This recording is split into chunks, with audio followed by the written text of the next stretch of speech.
welcome to another episode of Happy Mum, Happy Baby, the podcast. Today's guest is a blogger, a vlogger, an author and a mother of one, is Lily Pebbles. Oh, I haven't heard myself be described as a mother of one. Haven't you? Cute. I mean, you're almost a year in. Literally 5 days, I think. Wow. I know. Thank you for having me, by the way. This is so exciting. I'm such a huge fan of the podcast. But that's what I love, because you genuinely are. But even before Literally you were since pregnant. the first episode. Yeah.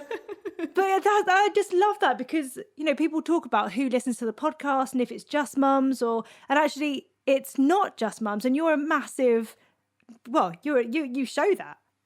Yeah, well, I was one of those people that I felt like I needed to prep myself becoming a mum for like 5 years beforehand. So I was very into this podcast before having a baby. And then you came to the live show in London.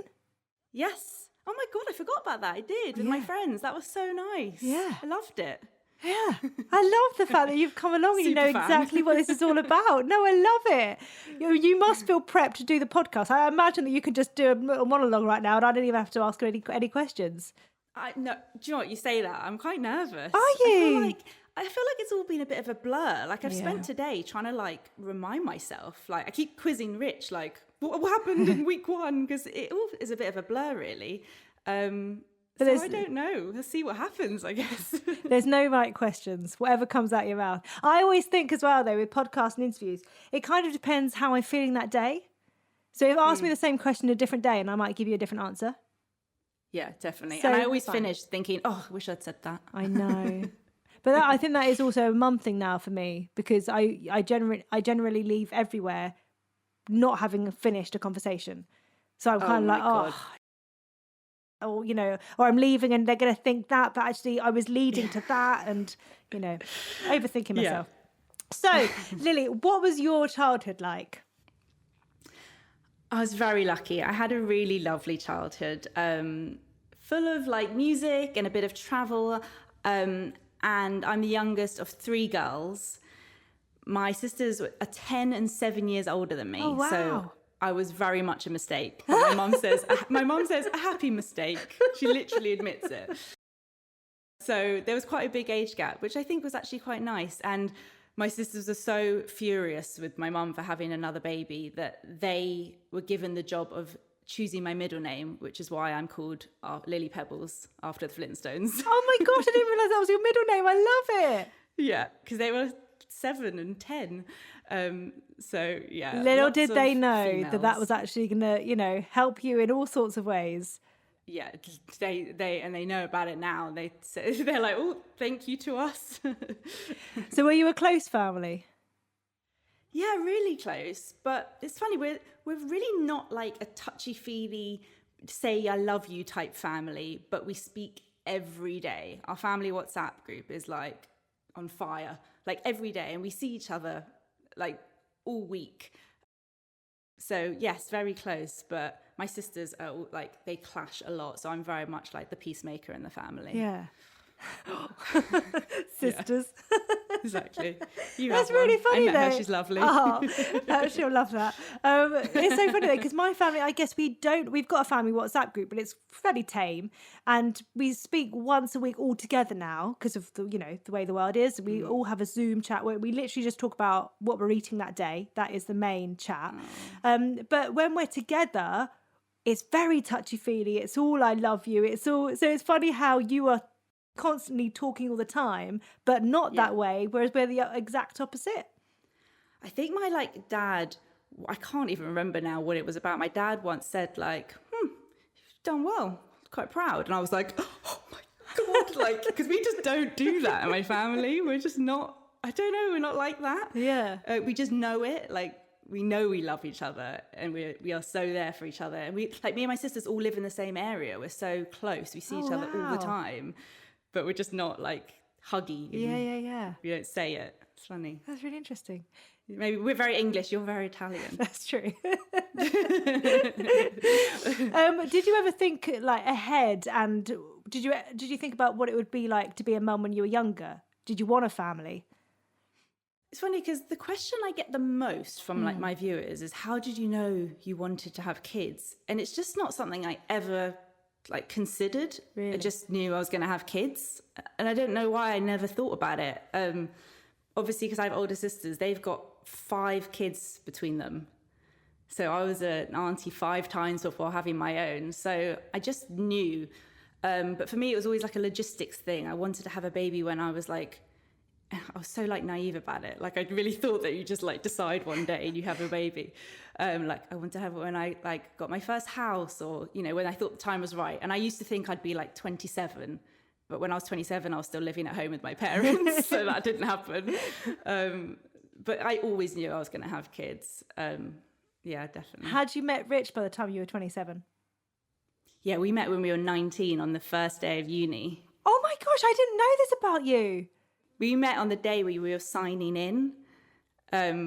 Literally, like where you go and you fill out your form. So yeah, I spent the whole 3 years saying to everyone, I promise we didn't come to uni together. Because I thought that we just looked like that couple that had like gone to the same uni. I was like, no, we literally, I refused to live with him the whole time. I was like, we are going to have a proper uni experience. So we didn't live together, but yeah, we were together for the whole 3 years. That's crazy. To meet on the first day. And then as soon as you finished, did you move in together as soon as uni was over? So when we finished, because he's from Suffolk, so I was a bit like, what's going to happen now? And like, we both studied marketing. So he wanted to go into marketing. I thought, well, what are you going to do in Suffolk? And he wanted to move to London. And by that point, I was like, well, I don't really want you to like spend all your money on rent, because I can like imagine one day we might want to move in together. So he actually moved in with me and my parents and ended up living with us for 5 years. This is very typical like Jewish daughter thing to happen. Move in. I think all my sister's boyfriends have moved in at some point. Really? Actually, my brother-in-law is very proud of the fact that he never did. Okay. So yeah, he lived with me and my parents, but like luckily by that point my sisters had moved out, and my parents are still in a family home, so there was space for us to be there, and they prefer him to me. Like he does the dishwasher. He's very good to live with, so it was nice. It meant they like formed a bit of a relationship. That's really nice, because also I guess that those lines kind of blur of it being your parents, because they then become his friends. They're so close now. It was a bit like, at first it was a bit like, oh, we're downstairs in the evening and my mum's like in her pajamas and this feels a bit weird. Yeah. Or like one time we were watching a TV show and it just like got really inappropriate to be watching. Like I think I was out and he was watching it with my parents. Awkward. But by the end of it, they're really close. And like my dad did a speech at our wedding that made me realise like I think that was really, really amazing that they did live together actually. Yeah, and they're really close now. So after having babies, was it something that you two spoke about? I don't really remember like having proper chats about it. I think we both just knew that was going to happen one day. But I think after we got married, we did start talking about like when, and like I said, it was a very logistics thing. Like we were really obsessed with like moving. And I think that was our way of saying like we wanted to have a baby, but we were saying like, oh no, we want to move next year. Actually, do you know what? I think we started trying for a baby before we even moved, because I kind of got a bit, I think I did wake up one morning and think, actually, do you know what? I really want a baby. Which I didn't. Well, also, was there a part of way. you that, because I had this where you spend so long trying not to get pregnant, and then there's that big switch and you're just kind of like, oh, hold on. It hasn't actually been that hard not to get pregnant all this time. So what if there is something? When I started, yes, that's actually what started it. One of my best friends went through IVF. And before that, I had no idea about any of that, because luckily both my sisters didn't struggle at all. So that really like blew my mind, and I couldn't believe. And I thought, oh God, it took her like years and all of this. So I thought, okay, maybe I'll start talking to people about coming off the pill and what that looks like. And it like really shocked me how little I actually knew about getting pregnant. And like you said, you spend your whole, like, I think I'd been on the pill for like 10, 15 years, maybe, something ridiculous. Literally spend your whole time, people are like, don't get pregnant. It's actually quite hard to get pregnant. Like the window of time is ridiculous. Like the fact that we have to use contraception when it's like, they're fertile like every day. We're not. Well, it's that thing, isn't it? Even if you have sex at the right time and everything is completely, ideal for both sides, there's still only a 30% chance that it happens. And my friend who struggled, she was on the pill and it hid. She didn't know that she had any of these issues because of that. So I did think, maybe I should come off the pill and just see what's going on. And I came off the pill and I didn't get my period for like 3 months. And I was like, okay, that's interesting. I thought, everyone says like, don't come off the pill, because if you come off the pill, you're super fertile and you get pregnant straight away. Like, turns out, yeah, you might get pregnant straight away, or the opposite. Yeah. Like, it's one or the other. Yeah. So that was like really, really strange. I started looking into it, and by that point, I decided I wanted a baby. So it's really frustrating once you get it in your head, because everyone's like, don't stress, don't think about too much, just, don't try, but try. Like that's not a thing. Like, you know exactly when to try, so it's impossible to be relaxed about it. And my like cycles were all over the place, so I found that quite stressful. Did you have to go and see a doctor or anything about it? No, well, they say like, unless you struggle for a year, you shouldn't. Yeah. I think I might have like speaking to my gynecologist, but I spoke to a friend who started to explain to me about like how ovulating works, which is ridiculous at like however 30 or something. I didn't even know about how it worked, and I started using like ovulation sticks and just trying to work out when I was ovulating. Lily, I can imagine that you are a lot like me, and that you get quite hooked on peeing on sticks. Oh my God. And then once I figured out you could buy them on Amazon and stuff, like, although I was living with my parents at this point, remember? So that was quite tricky. But yeah. And I'm just not a chilled person in that way. Like, I can't just like see what happens. I wanted a baby. So I wanted to make sure, I was doing it right at the right time. And it was quite stressful. And it felt like a maths test. Yeah. And when I realized I'd like missed the slot, Rich was like, and I was like, was it my fault? Like, this is too tricky. I can't work it out. It's like a numbers game. So anyway, it only took about 7 months, which is really not long compared to some people, but it just felt long. I think when you're in it, it's really hard to compare to other people. And, for people who've been trying for 10 years, I think it's really hard because you also have to respect your own situation and what you're going through. And I think there is that fear and that longing and that desperation, I think, personally, that comes with each month. Yeah. And it feels, and I think it just fills you. It's like a bucket that just fills and fills and fills each month. And I had a gut feeling that there wasn't anything wrong. I knew it was just a timing issue, but it was just frustrating. Yeah. And actually it all worked out in the end. Like, I found out I was pregnant on the day we moved into our house. Oh my gosh. Like, timing couldn't have been more perfect. I literally took a pregnancy test that morning. And then it was like moving day. Like, our friend was helping us move, and me and Rich were just like the whole day, like making faces at each other. Like my friend Ben was like, can you help me with this box? And I was like, I don't know. I don't think I should. It was so awkward. It must have been like, Lily's just being really lazy today. Literally, he's like the first person I told when I could tell people. I was like, sorry, it wasn't very helpful. But that's amazing, because that's kind of like what you would see in a movie. And I remember when I was trying to get pregnant, days would creep up on me like, oh my God, it's my birthday. This would be amazing if I can find out at this point, or Valentine's Day. These little days come up and you're like, wouldn't that be amazing if that extra little cherry on top? And you had that. Yeah, it really was perfect timing. What was it like finding out? Well, obviously, I had done tests before. I'd done all the the ovulation smiley, not smiley faces. I hated those ones. But I think when I saw it, it was a bit of a cliche, actually. And I don't know if I did it on purpose, but I was in the bathroom and I remember I looked at the test and then I just looked up at the mirror. And I was like looking at myself like, oh, wow. And I was like, and then I thought to myself, this is what they do in films. And also in that moment, you're the only person that you can share the moment with. And I was in my parents' house, let's remind everyone. So I think Rich was like, I think he'd gone to get something because we were moving. So I texted him come back. Oh, I don't even remember. It was quite awkward. Were you desperate to tell your mum? Yeah, but I didn't know yet when I wanted to tell people. I think I ended up telling her the next day. I hid the pregnancy test in a box that said Lily's handbags, and then I added, don't touch. Because I panicked that someone might open the box. So it was a really weird day. And I remember that evening when everyone had gone, I just was like, oh my God, I'm pregnant. It just felt weird. I didn't feel any different. I was like, you sure?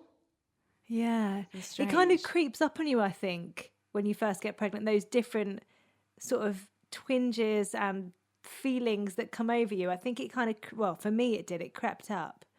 I found out at 4 weeks, which is very early, and I think I spent 2 weeks being like, this is weird. Like, I don't know. I don't feel anything. And then 6 weeks came and like, bam. Wow. What was your pregnancy like? So I actually ended up filming and vlogging my first trimester. And watching it back, oh God, it's actually quite painful. So from 6 weeks, I felt really, really sick. And I wasn't actually that sick. I was like, I did throw up quite a few times, but not as bad as some people get it at all. And I don't even know if it was feeling sick or feeling anxious, because those two feelings are so similar to me. And also I felt anxious about feeling sick. Like, it was all just like awful. But I remember Rich was at work, and I'm so lucky that I could be at home. But I would just like lie on the sofa and just couldn't do anything. I also felt like I lost my personality completely. I found that bit really weird. So the first trimester was hard. And then the second trimester was less hard, but definitely wasn't this like amazing thing that everyone makes out. What do people call it, the second trimester? There's like a name for it. There is a name for it, and I can't remember off the top of my head. Because it's not real. It doesn't exist. People lie. It's just not as bad as the other two that you're sandwiched between. But then actually, I was saying to Rich earlier, like, looking back, it felt awful at the time, but looking back, I think I quite enjoyed being pregnant as well. Like, I liked having a bump. Yeah, and also for you, because a lot of what you do is lifestyles. So you're used to sort of sharing photos of yourself, and actually all of a sudden you had something very different to share. You know what I mean? And seeing your own body in a very different way. Yeah, well, at the beginning, obviously, when I couldn't tell people, that was quite tricky. And I felt ill, and I didn't want to be a personality online. I think I kind of just went offline for a little bit. And I told a few people early, like I told my friend Anna, because we had an event together and I felt so sick that the only thing I could do was eat Haribo throughout, but I didn't want it to be obvious. It was like an event with like loads of our viewers. So she had to also eat Haribo to make it look normal that we just kept eating Haribo, which was very funny. But yeah, then when I could start talking about it, I had to kind of try and figure out what I wanted to share and what I didn't. Because I hadn't really worked that out yet. And I imagine you're kind of making that up as you go along.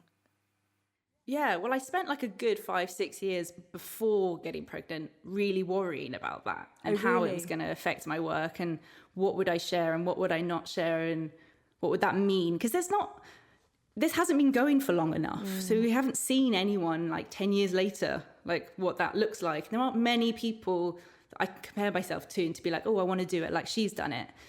So I worried about that a lot. And then I kind of just settled on the fact that I would just see what happens and go with my instincts and hope that I would just know at the time how I feel about it.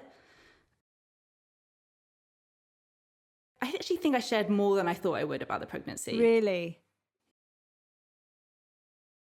Oh, well, what was it like, first of all, sharing that news online? Amazing. It's so nice. It's so nice. Those are the good bits when you get to share like happy stuff and like, you know, you're going to get like such a positive, supportive reaction. So that was really, really nice. Everyone was so lovely and like happy for me. Although you do immediately get put in like a mummy box. Yeah. Very quickly. Did you have people go kind of saying to you, oh God, we're going to like some people that have been following you for like lifestyle stuff suddenly go, oh God, she's going to go all mummy on us. It's all going to be about bumps and babies. It's going to be more like G's content. I don't know. Sure. Your content's lovely. I don't know if anyone actually said that. I'm sure lots of people thought that. But it's also hard to control because people kind of want that. Yeah. What I've realised is like the mummy audience are very loud. So you quite easily get sucked into like, oh, everyone wants to know about mummy stuff. And then you realise actually it's quite a small amount of your audience. It's just they're quite loud and opinionated. So I have to constantly try and like just remind myself of the balance and what I want to do and what I want to share, really. So that thing as well, because it's about you. So people are also invested in you. So it's kind of whatever's going on. There's in no your way life. I could not share it. No. It's just from what angle and how often. And yeah, it's like I'm kind of like sharing what it's like for me to be a mum, not necessarily what. I don't know. It's really, it's hard. I just kind of. And you kind of touched on it as well about work and how it was going to affect the work stuff. Were you worried about being like slotted into that mummy bracket, because Yes. I can remember working on a teen magazine, so it's very different, but on a teen magazine, and I can remember them talking about someone on the cover, and they said, oh no, she's pregnant, she won't be on the cover anymore, because it was kind of like she'd gone into a different realm and she was no longer she could no longer be placed in this position. So is that a part of you kind of trying to balance that as well, or is it something that you've worried about? At the beginning, I didn't.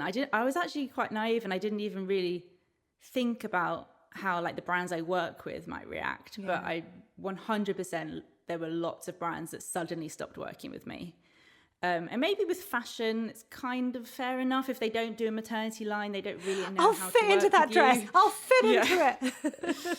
But I think there's a lot of beauty brands as well that worry that if they work with someone pregnant, then, you know, is it okay for women's pregnant skin, or will people assume it's a stretch mark product? Like, there's a lot of assumptions like that, and that's quite tricky. And I couldn't control who wanted to work with me and who didn't. Yeah. And that's still something I try and like figure out as well. People tend to, like I said, put you in a box like, oh, she's a mum, she must be a mummy blogger. Yeah. One thing I have read or seen you talking about was the fact that you were quite, after wanting a child for so long, you were actually quite scared of birth. Terrified. And I completely blame my sisters. Well, you knew too much. Too much. I knew way too much. Yeah. And you know how people like to share the scary stories? Yeah. Like, imagine they're right here in my family.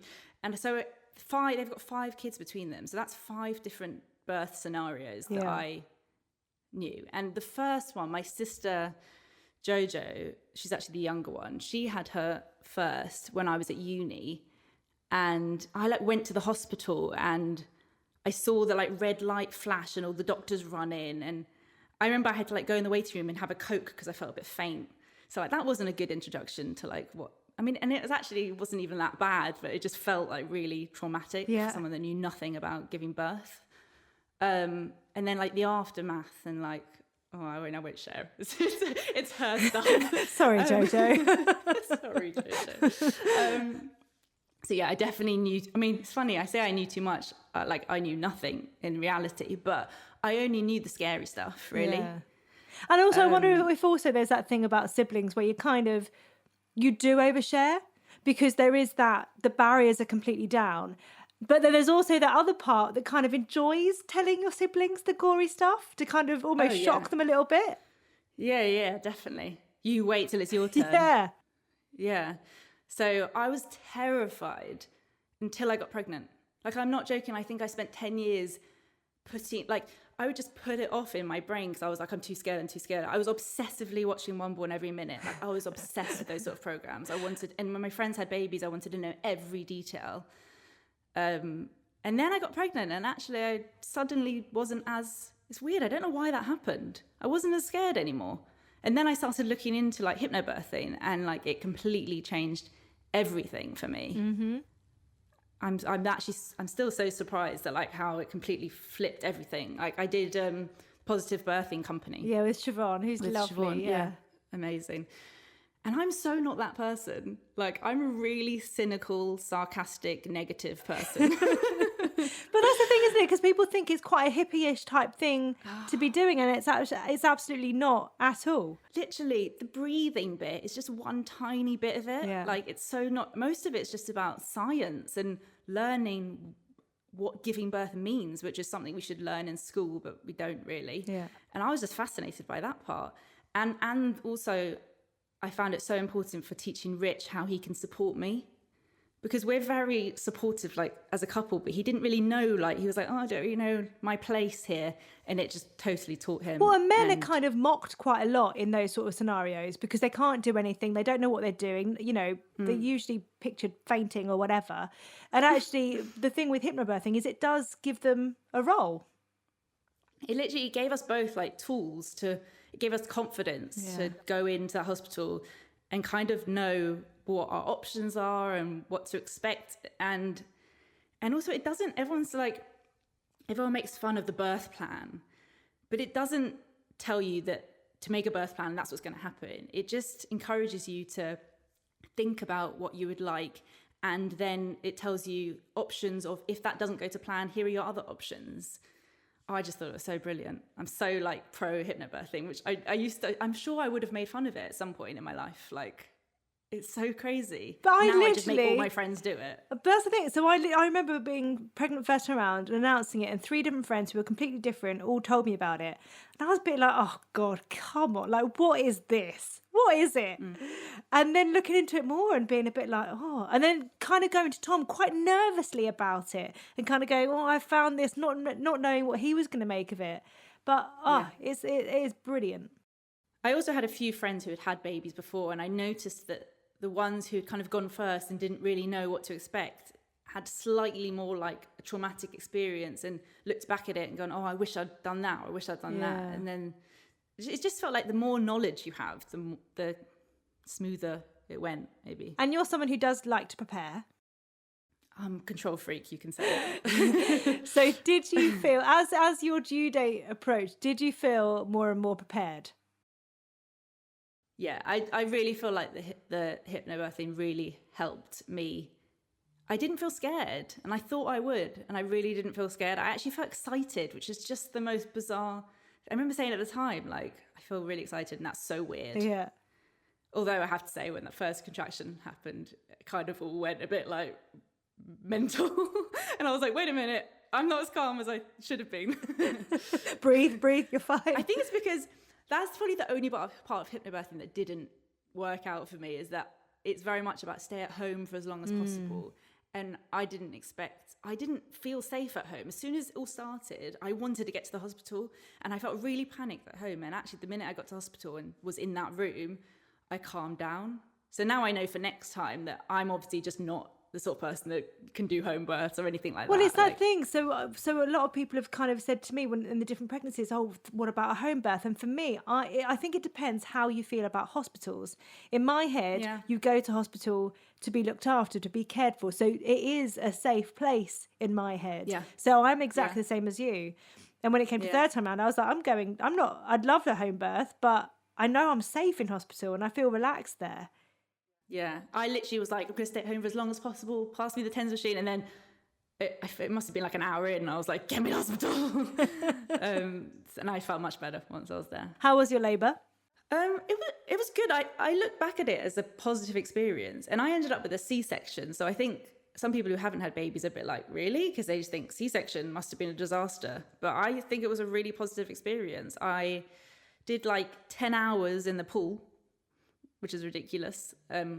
All I had was watermelon and a bit of coconut water. Did that feel like a long time, or were you completely unaware of time? Yeah, completely unaware of time. Oh my God, everything was just so different. Like, I planned what I was going to wear, because I was like, before having a baby, I was quite like body conscious, and I was like, I don't want anyone to like see my boobs, or I don't want to be naked. You know, I had like this mother care nightie that had buttons for with after, like I'd literally thought of every detail, and I was like, I didn't want my mum there, and then in the end, like, of course my mum was there, like, absolutely, and I was just walking around like naked, like I just didn't care at all. It's so funny, like, looking back.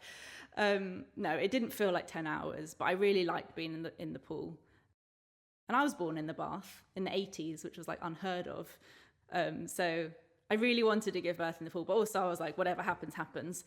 My blood pressure ended up going up, and even after giving me medication, it wouldn't come down. So they were like, we have to go to the labour ward, which was fine. And it's definitely less like, when I went up there, I was like, please, can we still have like the lights dimmed? And Rich was like spraying this spray.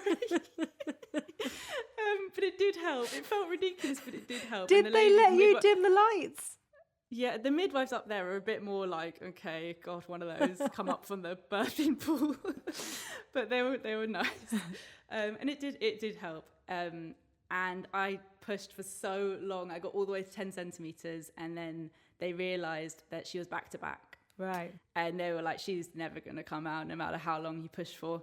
So it was an emergency C-section, but it didn't feel like an emergency because she was fine. Yeah. So they just took me in and got her out, and I was a bit like, it was hard because I had to recover from kind of both births. Like, obviously I didn't literally give birth to her that way, but I had, like, afterwards I remember saying to Rich, my face hurts, I couldn't figure out why, and it was from the pushing, the clenching. Yeah. And everything hurt from the 10 centimetre labour. But then I also had C-section, so that was quite tricky. Yeah, your body feels battered afterwards. I totally forgot that. Oh my God, I couldn't. For a week, I had to like hold my...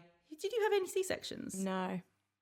I had to like hold... You have to like hold yourself in because you feel like your guts are going to fall out. It's Well, so to be bizarre. honest, even when you go the other way, like you're holding on when you do a number 2, like you're seriously like, please do not have any organs falling out. Now I've got the fear like, if I manage it that way next time, that's like going to be like first time. No, you've already got to 10 centimetres. I wouldn't worry. There's no point worrying now. But you know I will. So even though it wasn't as you first of all, did you know that Gray was going to be a girl? Yes. Oh. We did find out. Most of my friends don't. One of my sisters did, the other one didn't. I always wanted to. I didn't. You know when everyone says, "Oh, there's so few surprises in life," I'm like, pushing a baby out seems like a bit of a surprise to me. Like, I think that's enough of a surprise to me. I just knew that it would help me like imagine it more. Yeah. And it did. It kind of helped me just like think about what it's going to be like. I didn't care. I'm not like going to buy everything pink or blue, but.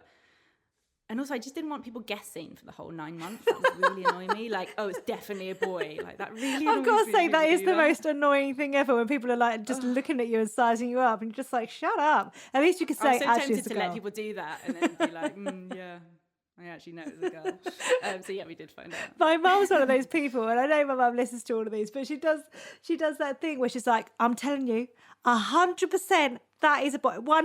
I'm like, Mum, you don't know. It's a 50-50 chance. So my mum thinks that she can read scans and see, like, because, you're not looking for, like, a willy. You're looking for, like, this slight, like, tilt or something. Right. And she thinks she can read scans. And so when we went for mine, she went, let me guess. And she was like, girl. And the doctor was like, yes. And now she really thinks she can. And I'm like, no, you can't. You're not. So when friends, like, send me scans, I don't show her. Because I'm like, Mum, they don't want to know the sex. And you think you're some kind of, like, reader of it. So what was it like when Gray finally arrived and you saw her for the first time? It was so weird because we were in the operating theatre and by that point, like, I mean, we still had our, like, hippie music playing, which was hilarious. Rich said, can we have the lights dimmed? And the doctor was like, no, it's like an operation. But we did have our music on. They didn't give her to me straight away, which is a bit annoying, but she's absolutely fine from it. Did you see her head up above the sort of sheet thing? Yeah, so because she was back to back, they opened me up and she's like looking up, which can you imagine how mental that is? And there's all these bright lights and I was like, oh God. But they took her away and Rich went, I was like, go with her. And they did whatever they need to do. And then I was a bit like awkward, like, when you watch One Born Every Minute, they like give the baby to the mum, but it is awkward because you've got this sheet thing quite high up. So I was like, you do skin to skin with her. So he held her and I just like looked over and he was bawling his eyes out. And I was just like, oh my God. And he never cries. Like, he cried when he proposed to me and that was like about it. Actually, since having her, he cries at everything. But he never used to cry. That's the bit in One Born Every Minute that makes me bawl my eyes out every single time. It's when the dad goes. I know. And it was so weird looking over at him, like holding her. Are you crying now? My eyes are watering anyway, but it has made me very emotional.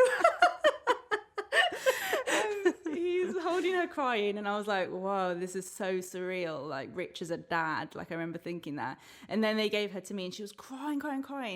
And I just was like, I can't remember what I said, but I was like, hello. And she just stopped crying. And I was like, oh my God, I'm a mum. That's so weird. She knows I'm her mum. And I just thought it was so cool.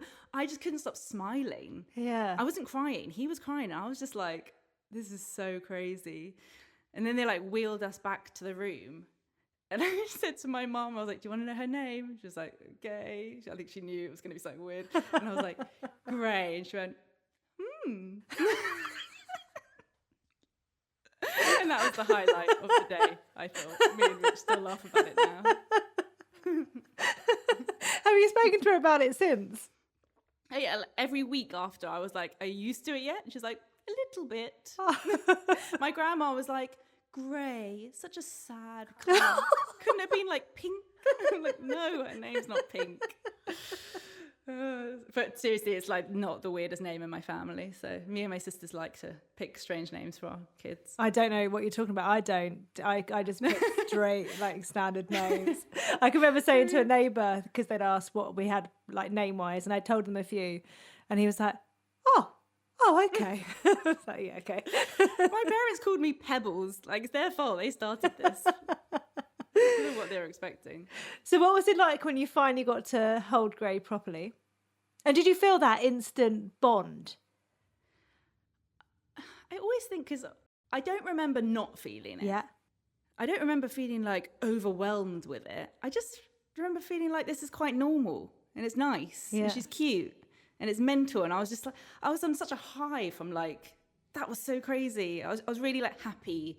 And then I just suddenly got really tired. Well, because there's so much adrenaline pumping through your body, and all of a sudden that all kind of goes. And it really felt like that. I felt like an adrenaline rush. I wasn't like overwhelmed with love, but I wasn't like, I wasn't in shock. So it just felt nice and comfortable. What was it like seeing your mum with her after she got over the name thing? Cute, nice. That's still my favorite thing now, seeing other people enjoy her. It's so nice, and everyone came to like visit. I mean, I don't know, the days after having her are just like awful. I think that was the best. Like when I just had her, that was lovely, and then like the week after it was just awful, and then it got like nice again. Well, did you get visitors at the hospital as well, or did everyone wait until you got home? Yeah, I think so. We went in the hospital twice, so it's quite hard for me now to remember the difference. We got rushed back into hospital because she lost weight. Right, a lot of weight. Yeah, it's funny, before having a baby, on my list of things that I'm not going to talk about online are all the things that I now feel really passionate about talking about. Like, I was like, I'm never going to talk about how I feed my baby. And now I'm like, oh my God, I need to talk about breastfeeding all the time to people, because it's nuts how little we know about it before we have babies. So yeah, I had a baby, and the midwife's amazing, like amazing. One of the midwives is like, she's like this little feisty cheerleader with curly hair, and I loved her, and they're incredible. But there's something in the system that's missing and going wrong, and I don't know what it is. Whereas once you've had your baby, you kind of forgotten about it a little bit, and I don't know, like it's harder to get a driving test, and like you have to pass a test before you can drive a car, but you can have a baby and just go home and not have a clue how to feed it. And I did NCT and I did a breastfeeding class, and it is irrelevant before you have a baby. It means nothing. Even if you have sisters, like I remember saying, why didn't you tell me? And they're like, we did. It's just, you didn't hear it because it wasn't relevant to you then. So I went home and I thought I was feeding her fine. And day 3, when they weighed her, she'd lost like 15%. And in the UK, the baby can't lose more than 10%. Yeah. Which even that is hard. Like it takes a while for your milk to come in. Yeah. Most people I know have this issue. But she'd lost a lot of weight, and we got rushed back in, and it was so hard. I ended up spending like hundreds of pounds on on private breastfeeding specialists. And I've got this photo saved in my phone. I show when like I have friends that are new mums and they just feel so alone in it. I showed them it because I got rushed back into hospital, and immediately I just got put on a double pump. And it was one of those double pumps. It didn't have the bra bit, so I had to hold them, and I was just topless, and people were coming in and out to change the bins in the room, and I had no dignity and I had no control. And me and Rich were just sobbing. We were just sobbing. The room was over 30 degrees. It was summer. My feet were swollen. She was so sleepy because it was so hot, so she wasn't feeding. And it was just like, it was just awful. Like I would give birth every day again rather than that whole breastfeeding like issues I had at the beginning. It was so hard. Did you feel like you'd failed? I didn't even know. By that point, I didn't even know what I felt like. I wasn't bothered either way. Like some people are very passionate about wanting to breastfeed, and some people are passionate about wanting to bottle feed. I just was like, I'll see what happens. No pressure either way. And then I just kind of got sucked into it. And at no point did I stop, or did anyone stop me and say, right, what would you like? How do you feel? It was such a panic of like, okay, now you're going to pump every hour, and then you're going to breastfeed her, top up with the bottle of the milk that you've expressed. And then an hour later, you're going to pump again. what? And like at one point my sister came in and she was like, what are you doing? And I was like, I don't know, I'm just doing what I've been told. And then, okay, great, so she's put on weight because you've been pumping every 5 seconds all night and you haven't slept for 2 nights. So now you can go home. Okay, now what? Now I've been pumping for every hour, so my boobs think that they're making milk every hour. And then I go home and I stop pumping because I haven't got the pump, it's at hospital. Oh, then you get mastitis. Like, no one tells you these things. So you're like, okay, so now my boobs are engorged. I'm crying in the shower. I've got every infection under the sun. And like, am I meant to carry? I just felt so alone in it. And then this weird thing happened. Before having a baby, I always thought that other people pressure you to breastfeed. But I didn't expect myself to like be putting the pressure on myself. I felt completely, I remember one night I just burst, I was crying. My sisters came over and I said, I just feel so trapped. I was like, I'm in this like weird routine where if I don't keep feeding, my boobs are going to kill me and I'm so scared of that pain again. How do I stop? I've been searching the internet for advice on how to move from breastfeeding to formula, and I can't find anything that tells me how to do that. I just don't know what to do. Like, I felt so lost and lonely in it, and lots of different advice from people. Thankfully, finally, I found a breastfeeding specialist that helped me. And actually, by 5 weeks, I think we had figured it out. But by that point, I think I was like emotionally scarred from it. I didn't enjoy it and I didn't want to.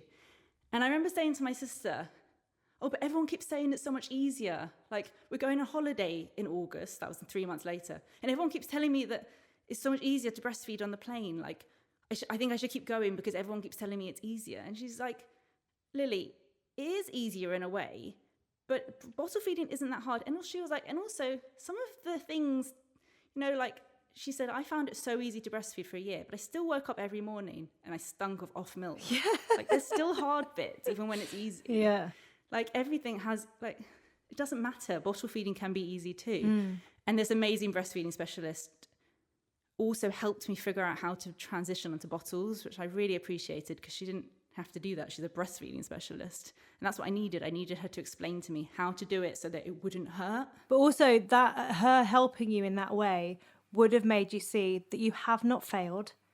You're doing what is best because you are feeding your baby.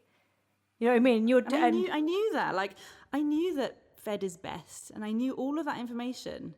But it was like something, I just felt so trapped. I didn't know how to get out of it. It was so weird. And also, like, it was a weird part of me enjoyed it, even though it was like painful and I hated it. I kind of liked it. It was so weird. And the breastfeeding hormones are mental. I would literally like burst out crying out of nowhere and like sobbing, and I couldn't stop. What was it like between you and your sisters? Because I wonder if it's the same as it was with me and my siblings. I felt like when they came over, I was able to just go, ugh! And there's this raw thing that happens between siblings the way you've never been before. Yeah. Seriously, it made us so much closer. And I remember just every day saying, I'm so sorry I didn't bring you food. I'm so sorry I didn't do... Like, I just was such a rubbish... I had no idea when they had kids. No idea. I really thought I knew. I was so smug before, like, oh, I know, my sister's got kids. I know what's involved. Oh my God, I had no idea. And I felt so guilty for, like, not being there for them more. And they were so good. Like, they didn't come over and just put all of their experience, like, well, I did this and I did this. They just gave me enough advice of like, it's going to be okay, or she's going to be okay, or, it's so important to have that support. I've got a WhatsApp group with 2 of my friends now, even a year later, like every day we speak and we just send each other like, oh, she's not napping. I think I'm going to change the nap to 1:30. What do you think? It's just so boring, but it's like so essential. It is. And I think those WhatsApp friends, and I think the pressure of not even having to meet the WhatsApp friends and meet up with them is so important. Yeah. Just knowing that they're there, you can dip into the conversation, but they don't request anything from you. They're not like wanting more of you. Yeah, because friendships do change a bit. You don't want them to, but they do it for a little bit, because when you've got a newborn baby, it's quite hard to sit at a table and have a conversation with someone that hasn't also got a newborn baby. Lily, I hate to tell you this, but I mean, I'm 6 years in. It's still quite hard to sit down and feel guilty, don't you? Because you don't want to be that friend that's like had a baby and changed. But halfway through your sentence, you've forgotten what you were saying, or like you're talking, but you're also kind of like trying to figure out if they're breathing at the same time. You're not really listening, and you haven't asked them any questions about themselves, and you feel quite bad about it. But that's why it's so nice going out with new mums, because you just interrupt each other and you don't finish sentences, and it doesn't matter. Yeah, you're so right. Once you'd sorted out feeding and had that switch over to bottle, did things settle down? Did you feel a lot calmer with everything, and did you feel sort of happier? Yeah. And I'm so lucky. Rich's company, he got 3 months paternity leave. Oh, wow. Which is amazing. So he split it. He did 6 weeks at the beginning, and then he saved the other 6 weeks to do when I wanted to go back to work. In my mind, I thought, I'm going to take 3 months off, which is unheard of in what I do. Yeah. There was no one else I know that's done that. 2 weeks is the max I've ever seen anyone do. And I just thought, I can't do that. So I was terrified. I thought, I'm not going to have a job to come back to. But I also thought that, and everyone says this still now, like, oh, it's so great you work from home, so you can just like have the baby there and you can do your work. And I thought I could do that too. You really can't. Like, I tried that. I did 1 day of that and I just broke down because I felt so guilty. I wasn't doing the work properly. I wasn't doing the mummy thing properly. Oh, it was awful. So after that, I was like, never again. So having him around for those first 6 weeks, I mean, I just think paternity leave, I can't believe it's 2 weeks. It's just not. It's not enough, especially if you have for any situation, but with a C-section, you're not allowed to drive for 6 weeks. So what do you do after those 2 weeks when your driver goes back to work? You just don't leave the house. And I think having him around made me more calm. I mean, it definitely did, which I think rubbed off on her as well. Yeah. And I think that made her a much calmer baby. Like if you're just left after 2 weeks and you're panicked and you're scared, that's going to like rub off on the baby as well. So I think paternity leave is so important. What was it like when you first came back then and recorded a video? I think this has only recently happened where I just couldn't think of anything else to talk about other than like nappies and baby bags. And I tried so hard. I remember I'd like maybe 5 months in, I'd sit there and think, oh, can I talk about clothes? No, they don't fit. Can I talk about makeup? No, I'm not wearing it. Can I talk about food? Like, I just eat takeaway. I just couldn't think of anything. I was like, oh my God, is this it now? Am I just baby? Like, is this all it's going to be? And like, everyone kept saying like 9 months, like when she's 9 months old, you'll start feeling yourself again. And I was like, not convinced. And it really was about when she was like 9-10 months, something switched. And I was like, oh, I feel a little bit more like me today. I don't know what it is. I don't particularly look that different, but I just feel more like me. And now gradually, I feel like me again, which is so nice. But for a while I was like, I can't think of anything. And I had to keep thinking. I'd go and post something and be like, oh no, I just posted something about a baby. I need to post something else. I just couldn't. It was so crazy. Have you had any judgmental comments, and how have you handled those? Because I think when you're talking about a product and something, it's very different to what someone's talking about you as a mum or and how you're handling things. Yeah, luckily I've done this for such a long time. I'm definitely quite thick-skinned when it comes to it. And I usually know when something's going to like create some like DMs and people are going to have an opinion on everything. So there's definitely some stuff that I don't share. Well, it's like, I think one of your first videos back, I think Gray has a dummy in and you say something like, yeah, I know she's got a dummy in, it's fine, like, let's get over it. Yeah. And I thought, oh, that's really interesting. They're already like preempting the fact that someone's going to say it. Compared to my friends, sometimes I'm a bit jealous that they might get one friend say like, oh, you're doing it wrong. But I get like hundreds of people. And so like I once mentioned when she was 4 months old that we had started putting her in her bedroom in the evening because she was screaming and crying when she was downstairs. And she was actually much more settled when she was in like a dark, quiet room.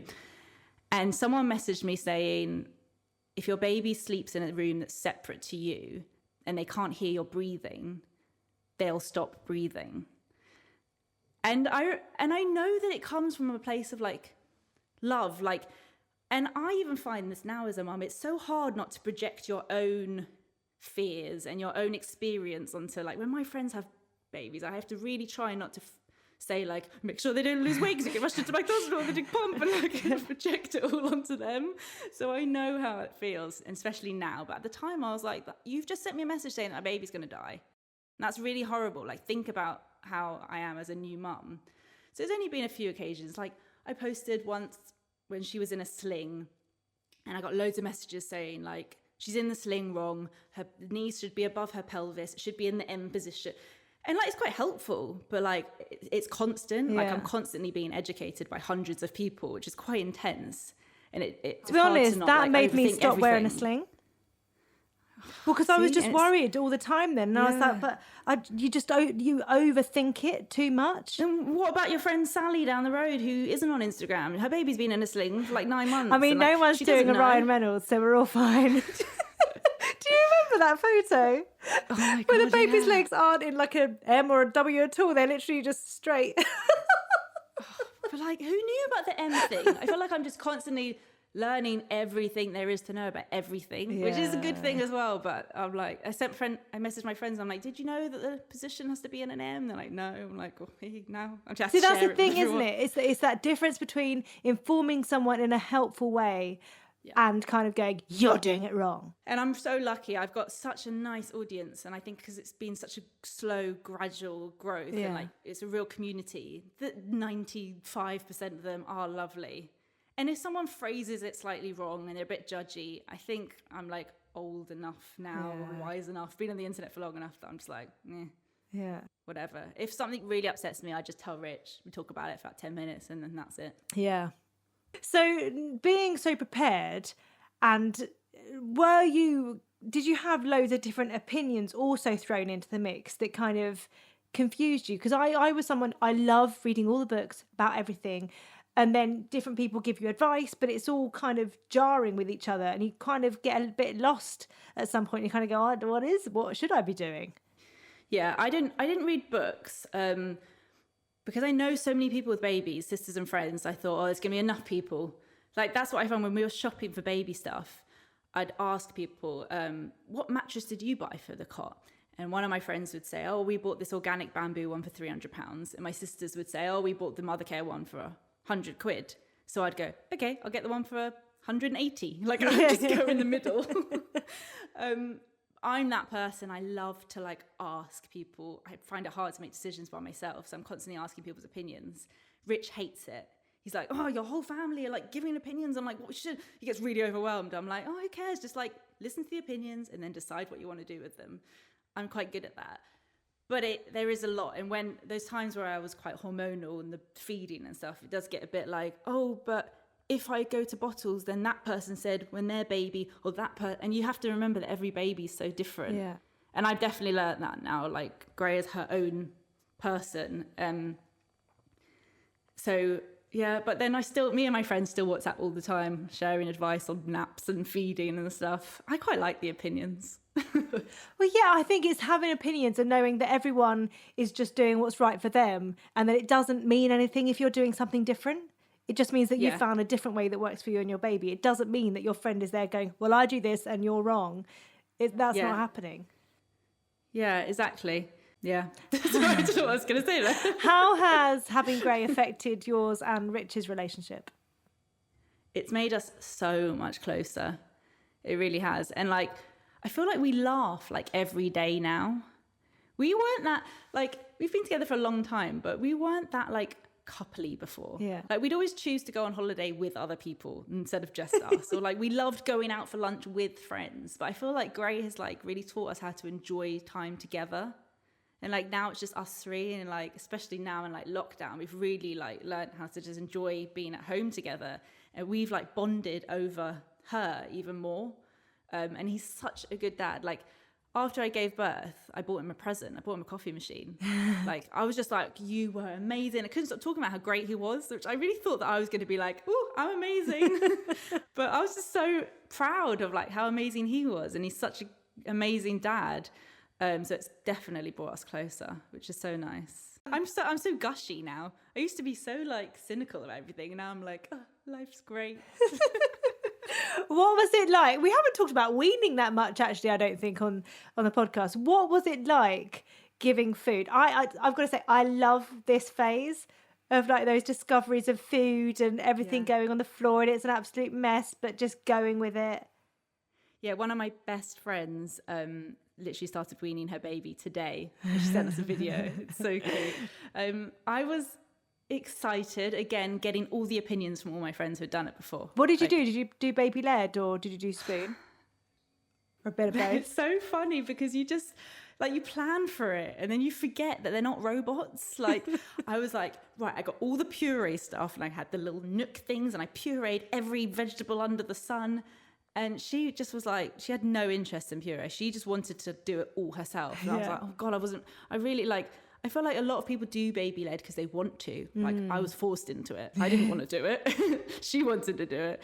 So she just wanted to feed herself, which it took a while, like, because the first few months she wasn't even like swallowing food and she was just like gagging on everything and it was so stressful.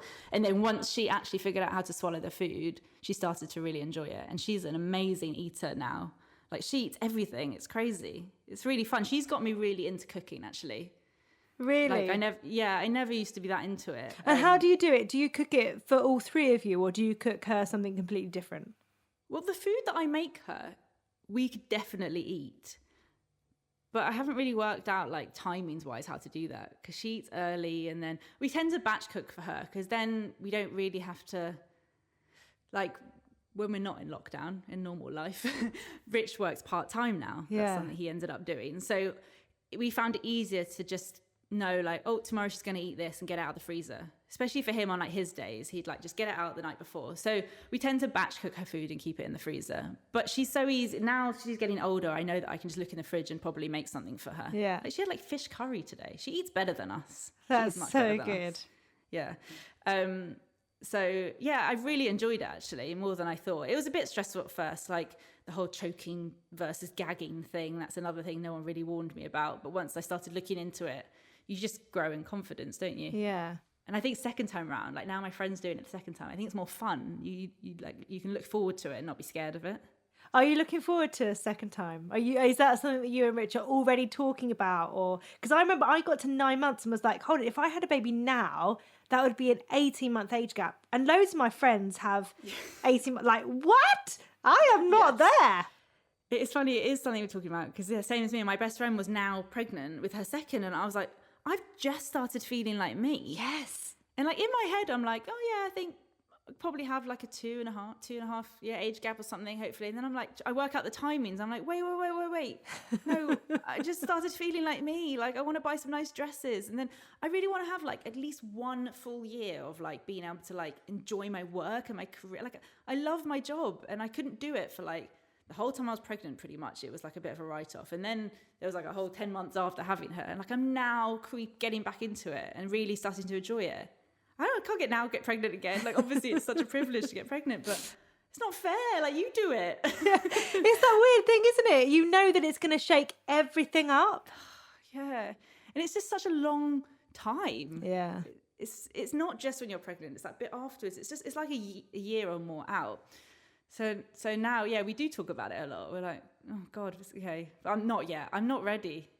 One of my friends has been talking about trying for a second, and I'm just like, I'm a bit jealous that she feels ready actually, because I can't wait. Like I definitely want to have more kids, but I don't know. I'm enjoying feeling like me because I really hated that feeling. Yeah, and also it's interesting that you're saying about it taking a long time because it really does. And I think when you do feel a bit like you again, you kind of want to cling on to it. Yeah, but then also like we were saying earlier, you get that fear of like. You don't just get pregnant like that. You have no idea. So you don't want to like wait around too long either. But oh my God, my friends who have 2 under 2, they're not selling it to me. I gotta say. I can remember. You've got like 5 under 5. How many do you have? I've got 3. 3 under 6 now because Buzz is 6. But I can remember being at a wedding when Buzz was 4 months and someone coming over and her just being like, get pregnant now, get it done. And then get the baby stage out of the way. But I was just like, nah, I'm not there. Not at all. Those are quite close though, aren't they? Yeah, just under 2 months between the first 2 years between the first 2, oh God, and 2.5 years between the third. But I think the thirds are generally kind of like happy little surprises. Yeah. Oh, I don't know. It does scare me. But it makes me excited. I can't believe she's going to be 1. Like, how does that make Saturday. You feel? Do you feel emotional about it? I do feel quite emotional actually, which is weird. I didn't expect that. I mean, it's a weird time as well. It's a weird time to like be having your baby. I sometimes allow myself to like get really upset by it, and then I'm like, snap out of it, Lily, like reality check. But I was saying to my sister, like, on her baby's first birthday, I remember we had a huge argument because she thought I didn't take enough photos. And I'd taken like 300 photos that day, literally 300. And I was like the family photographer. So I said to her the other day, I was like, remember how you felt about the 300 photos not being, like, imagine that, like, I can't have anyone around. So I get upset, but then also I'm like, she's not going to remember. It's just for me. And we can have such a nice day anyway. I just can't believe it's been a year. It doesn't feel like it's been a year at all. It's a real big marker, though, isn't it? And you kind of, for me, I've always, with all three of mine, I found myself getting quite reflective, because you are suddenly, it does feel like you're moving away from the baby stage almost. Like, not only you've managed to do it for a year, and you remember all those struggles and the pain and everything else, and how you've lost yourself and you're back, and you've got this little baby who you've helped grow, and she's doing things, and it's just this time, I think it's this marker where you kind of look back and you kind of go, yeah, I did that. Yeah, I can't believe it. And I remember when she was 6 months, I said to my friend, I think this is the best stage. I think this is the best, this is the cutest age. And she went, no, you always think the current time is the cutest time. And I was like, no. And like now I'm like, no, this is the cutest stage. Although everyone keeps saying that I'm in the honeymoon bit. Like they get to like 18 months and they're not as fun anymore. Oh, Max is 20 months and he is definitely going into his terrible twos a little bit early. Yes, I'm like, come on. We need everyone to like enjoy her while she's at this nice age. Can you imagine? You're going to come out of lockdown and she's going to be hitting her terrible twos and everyone's going to be like, wow, what happened to Gray in lockdown? She's learned to crawl. She wasn't crawling before this. So she's like never crawled over and like played with another baby. I'm like, I don't think she thinks other kids exist. So yeah, who knows what she'll be doing when this is all over. Scary, isn't it? I honestly feel like that is a scary thing. But they change so quickly every week. Like now I understand why people are like, say how many months their baby, like I used to find that really funny when I didn't have kids, like 18 months, like what a weird thing to say, but I'm like, makes sense now. They're so different. They are month. Yeah that's totally true. So I wrote a book this year called Letters on Motherhood, which is a series of letters about motherhood, to my foof, to my boobs, to my husband, to the boys, to myself, to strangers.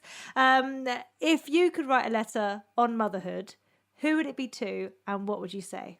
I think I would write a letter, and I think I should actually do this because I haven't done it.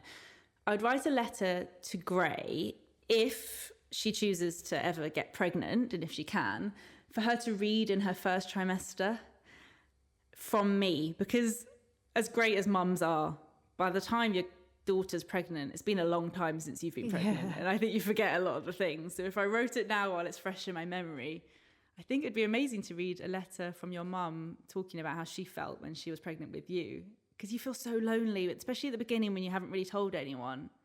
And just to read like how they felt and everything like that, I think that would be nice for her. I should actually do that. Yeah.